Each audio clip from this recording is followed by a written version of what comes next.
Cześć siemano. Dzisiaj film, którego bardzo nie chciałem nagrywać, bo z jednej strony jest to temat rzeka, natomiast z drugiej strony jeszcze wiele o tym nie wiemy i brakuje nam multum informacji. Mianowicie chodzi tutaj o Exaltation Forge, czyli tibijską kuźnię, która została wprowadzona w ostatnim Winter Update'cie i tak naprawdę 90% tego update'u było skoncentrowane wokół tej kuźni. Czym jest ta kuźnia? Jest to miejsce, które obecnie widzicie na nagraniu, znajdujące się obok Adventures Guild i służy ono do ulepszania naszego ekwipunku, konkretnie broni, hełmów, zbroi. Polega to na tym, że bierzemy sobie jakiś tam rodzaj naszego ekwipunku, no i możemy sobie dorzucić do niego bonus. Bonusy są 3: Onslaught, Reuse i Momentum. Każdy z nich jest przypisany do konkretnego przedmiotu, czyli Onslaught jest przypisany do broni, Reuse do zbroi, natomiast Momentum do hełmów. Cóż te bonusy dają? Otóż Onslaught to jest taki odpowiednik krytyka w imbuingu. Tak naprawdę daje w zasadzie to samo, ponieważ dostajemy szansę na uderzenie obrażeń krytycznych, czy tam fatality, które będą miały wartość 60% dodatkowych obrażeń, czyli uderzając za 1000, trafiając Onslaughta uderzymy za 1600. Co więcej, ta mechanika stakuje się z imbuingiem na krytyka, czyli w tym momencie mamy szansę, że trafimy jednocześnie i krytyka, i Onslaughta, czyli w takim wypadku, jeśli mamy zwykłą broń z tier 3 krytyka, no to uderzymy zamiast 1000 2100, jeśli nam się te efekty nałożą, ponieważ szansa na trafienie Onslaughta jest niezależna od szansy na trafienie krytyka. Co to nam daje? Czyli jak uderzamy standardowo, mamy 3. poziom imbuingu na krytyka, no to mamy 10% szansy na to, że zadamy obrażenia krytyczne, które będą miały wartość plus 50%.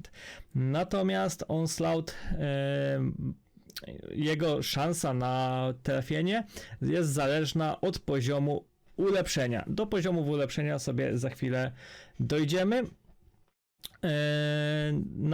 Natomiast Reuse to jest taki odpowiednik dodge'a, z tym, że różnica jest taka, że dodge'a możemy zapiąć tylko w jednego potwora, natomiast Reuse działa na wszystkie obrażenia, jakie otrzymujemy, czyli od wszystkich potworów, jakie nas uderzają, bez wyjątku, więc teoretycznie jest dużo mocniejszy i jest naprawdę fajną mechaniką.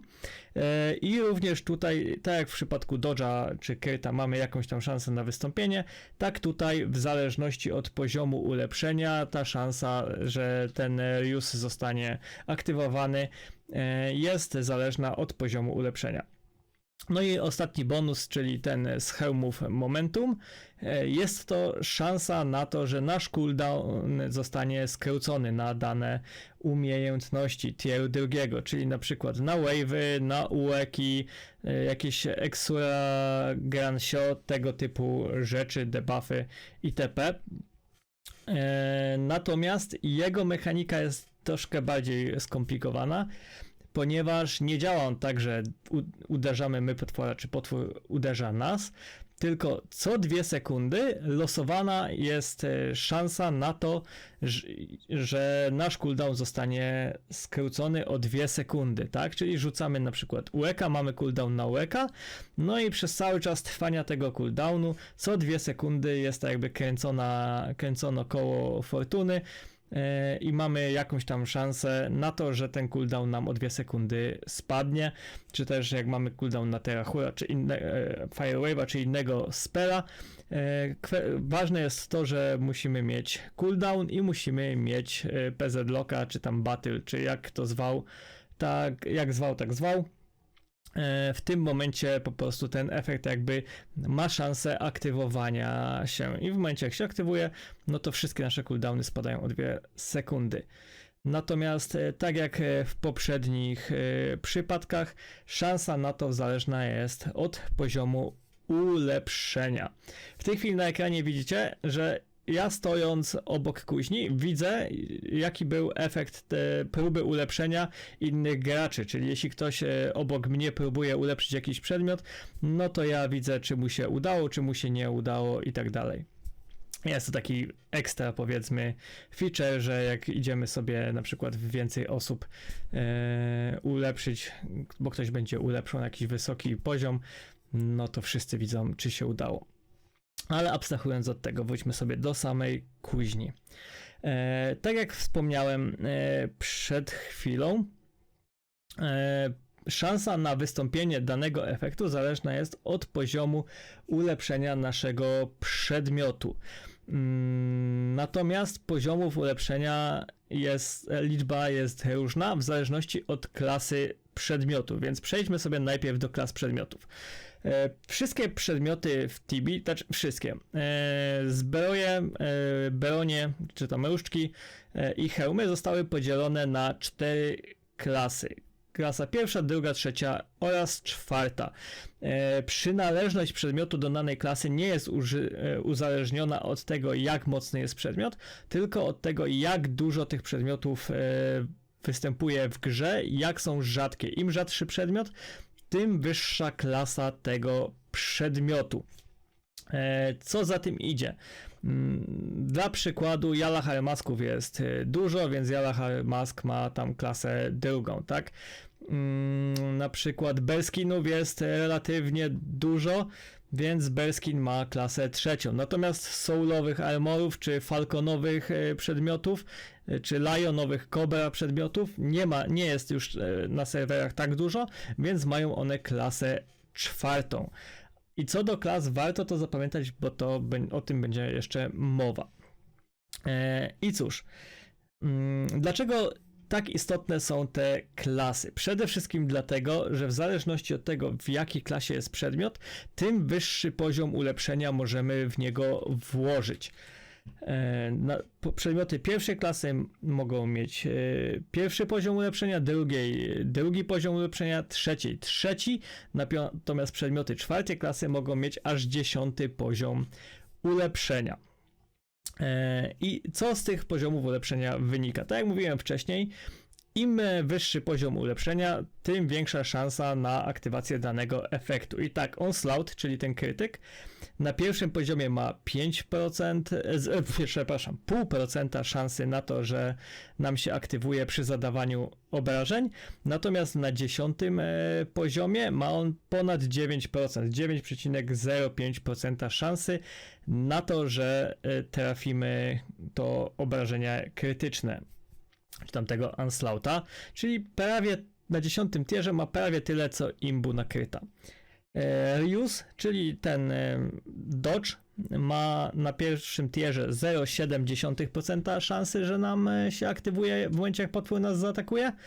Natomiast na 10 tierze ma 7,51%, czyli już więcej niż dodge, do tego na wszystkie potwory, dlatego na 10 poziomie to jest mega OP, ale to nie jest tak kolorowe, jakby się tutaj na tym etapie mogło wydawać.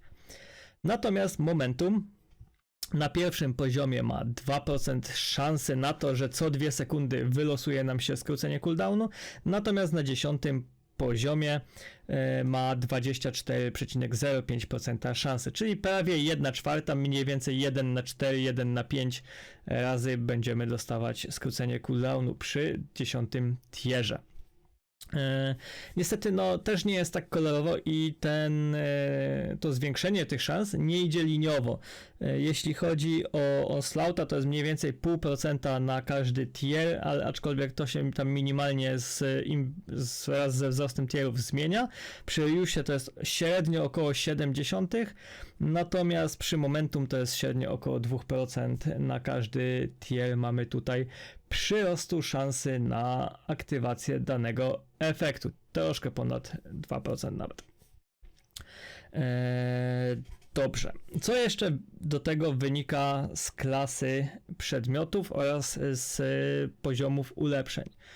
Każdy poziom ulepszenia ma swoją cenę i ta cena na dzień dzisiejszy nie jest mała, ponieważ aby ulepszyć dany przedmiot, musimy mieć korzystamy tutaj z pierwszej opcji w kuźni, czyli z fuzji. Do fuzji musimy mieć 2 identyczne przedmioty, czyli musimy mieć na przykład 2 Falcon Cluby, 2 Bearskiny, 2 Gnome Helmety, 2 Falcon Battle Axy i co więcej, muszą one mieć też ten sam tier.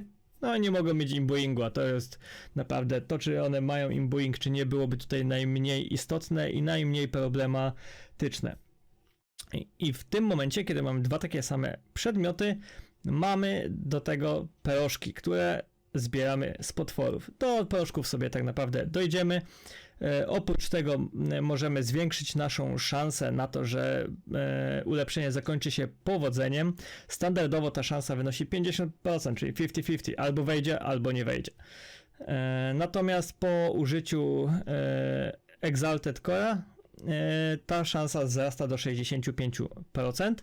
Co więcej, za drugiego Exalted Core'a możemy sprawić, że w momencie, kiedy nasza fuzja się nie powiedzie, no to mamy 50% szansy na to, że przedmiot, który ulepszamy, straci 1 poziom lub jeśli był na poziomie 0, zostanie zniszczony. Ponieważ w momencie, kiedy fuzja się nie powiedzie, standardowo jeden z 2 przedmiotów zostaje cofnięty o 1 tier lub jeśli ulepszamy z poziomu 0 na poziom 1, no to jeden z tych przedmiotów zostaje zniszczony, bo tak jakby działa to w ten sposób, że mamy jeden przedmiot główny, który ulepszamy, natomiast drugi to jest przedmiot pomocniczy, mimo że oba są takie same i w tym momencie jeden może zostać zniszczony lub cofnięty o tiera, natomiast jeśli się powiedzie, no to z 2 tworzy nam się jeden o tier wyższy. Z tego co wiem, istnieje również szansa, że przy sukcesie nie stracimy pyłków lub nie zabierze nam pieniędzy, tudzież chyba Exalted Core'ów. Aczkolwiek nie jest to do końca potwierdzone, tak jak mówiłem, jeszcze nie wszystko na temat tej mechaniki wiemy na dzień dzisiejszy. No natomiast podniesienie tego o Exalted Core'a sprawia, że nawet jeśli fuzja się nie uda, to mamy tak jakby drugie losowanie, że albo ten przedmiot nam się jeden cofnie, czy tam zniszczy, albo się tak nie stanie i po prostu przy niepowodzeniu jedyne co się wydarzy, to stracimy pyłki. Mam nadzieję, że w miarę jasno to wytłumaczyłem, aczkolwiek nie jest to takie proste. Oprócz tego mamy opcję transferu. Transfer działa w ten sposób, że kiedy mamy jakiś itemek, powiedzmy na tier 5, możemy przenieść go na inny przedmiot, możemy przenieść ten bonus na inny przedmiot. Nie musi być to ten sam rodzaj przedmiotu, czyli możemy na przykład z hełmu przenieść na zbroję, ze zbroi na bronie, z broni na hełmy i tak w kółko. Natomiast musi być to przedmiot z tej samej klasy, czyli z klasy 4 możemy na klasę 4 możemy przenieść tylko z przedmiotów klasy 4. Z klasy 3 tylko z przedmioty z klasą 3. Druga z drugą, pierwsza z pierwszą. To jest chyba, myślę, dość jasne. Nie ma co tutaj więcej tłumaczyć. Klasa musi być ta sama. Co więcej, na transfer bonusu na inny przedmiot mamy 100% szans, czyli on po prostu powiedzie się zawsze i w momencie, kiedy stransferujemy bonus, przedmiot z którego transferowaliśmy zostanie zniszczony, natomiast przedmiot, na który transferowaliśmy, otrzyma ten bonus obniżony o 1, czyli jeśli przenosiliśmy bonus 5 tier na przedmiot, no to po przeniesieniu będziemy mieć przedmiot z 4 tierem, tak, bo zostanie o 1 obniżony. Co więcej, nie możemy transferować na przedmioty, które już mają tier, czyli możemy transferować bonus tylko i wyłącznie na przedmioty, które mają tier 0 I co więcej, możemy transferować tylko z przedmiotów, które mają tier co najmniej drugi, no ale to wynika z samej mechaniki, tak? Bo transferowanie tieru pierwszego nie miałoby sensu, bo stracilibyśmy przedmiot, a zyskalibyśmy tier zerowy, więc to po prostu no-brainer. To jest, myślę, że dosyć logiczne, że poniżej drugiego transfer nie ma sensu. Po co to jest? Bo dla niektórych mogłoby się to wydawać głupie, że transferujemy, tracimy jeszcze tier, natomiast jeszcze tracimy jeden przedmiot, tak? No natomiast to jest właśnie po to, że możemy sobie zrobić, powiedzmy, tier 5 Falcon Circlet, czy tam Lion Hammera i przenieść sobie na przykład na jakiś soulowy itemek ten bonus i będziemy mieć, nie wiem, na przykład Soul Bleedera tier 4. Tak, nie ryzykujemy tutaj palenia drogich przedmiotów, tylko staramy się osiągnąć jak najwyższy tier na jak najtańszym przedmiocie z danej klasy. Dlaczego tak? Ponieważ, tak jak wspomniałem, do fuzji, czyli do podniesienia tieru danego przedmiotu, potrzebujemy dwóch identycznych przedmiotów, czyli taki sam przedmiot z takim samym, takiej samej klasy, z takim samym tierem. Co to oznacza? To oznacza, że aby podnieść przedmiot z poziomu zerowego na poziom 10, potrzebujemy 1024 takie przedmioty, czyli 2 do potęgi 10. Na każdy tier mamy dany przedmiot razy 2, potem razy 2, razy 2, no i tak do potęgi 10. Co to oznacza? Ano właśnie to, że na dzień dzisiejszy praktycznie nie ma zbyt wielu przedmiotów, które moglibyśmy podnieść na tak wysoki tier. Myślę, nawet Chipsoft przyznał, że na dzień dzisiejszy raczej nie ma możliwości zrobienia itemka klasy 4 powyżej 5, max 6 tieru na żadnym z serwerów. Co więcej, to oznacza, że pewnie też szybko się nie doczekamy takich przedmiotów. No i 1024 przedmioty to jest przy założeniu, że za każdym razem nam się uda i ani razu nie sfailujemy, tak? Bo każdy fail cofnie nam jeden z przedmiotów o jeden poziom, tudzież tam inne kwiatki, tak? Oprócz tego potrzebujemy do tego masę dustów, dokładnie to tyle.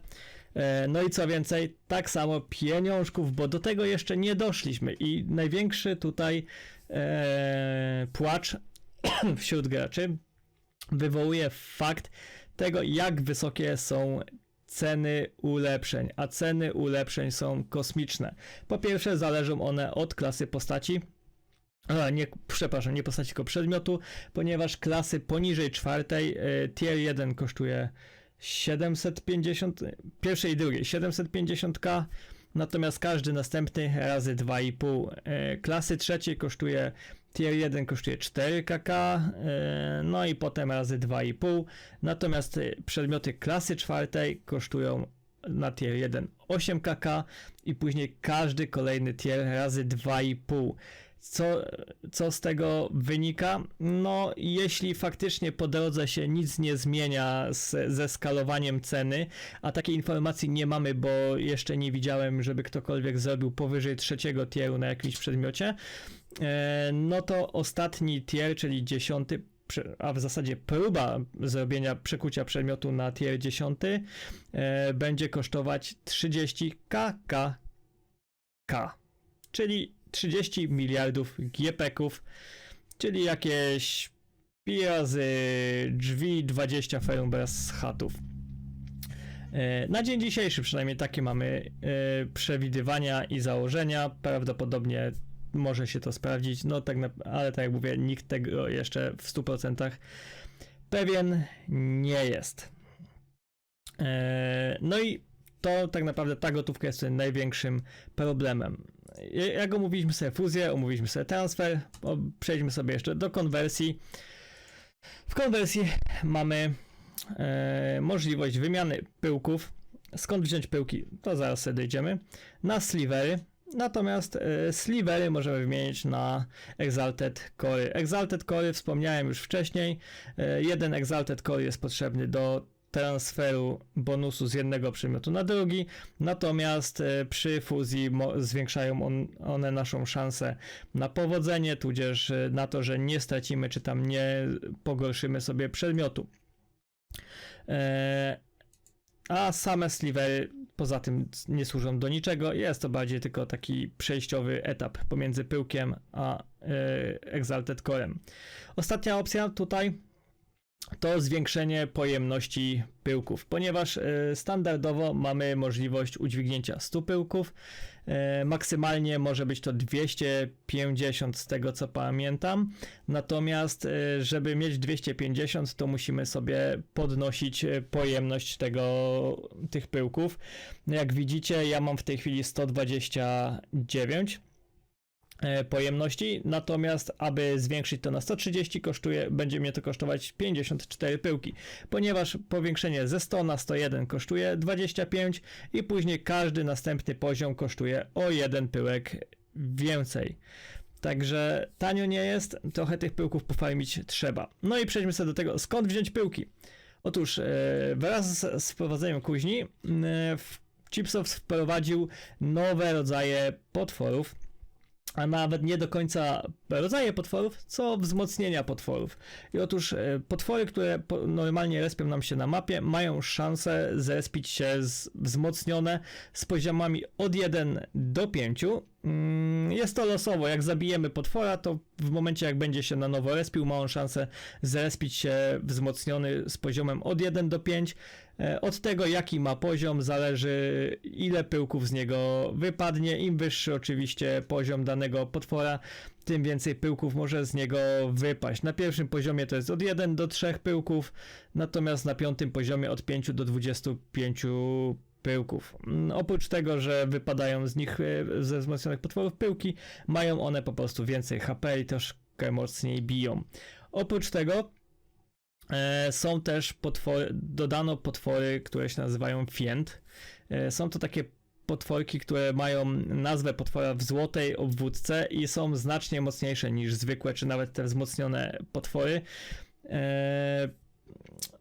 Mają prawie drugie tyle HP i z nich może wypaść od 15 do 45 pyłków oraz oprócz tego wypadają jeszcze te sliversy, czyli już wymienione pyłki wymienione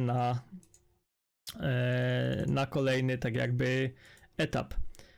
Jak widzicie, jeden slivers to jest 20 pyłków, więc jak wypadnie nam 11 sliversów, no to jest dość sporo, tak?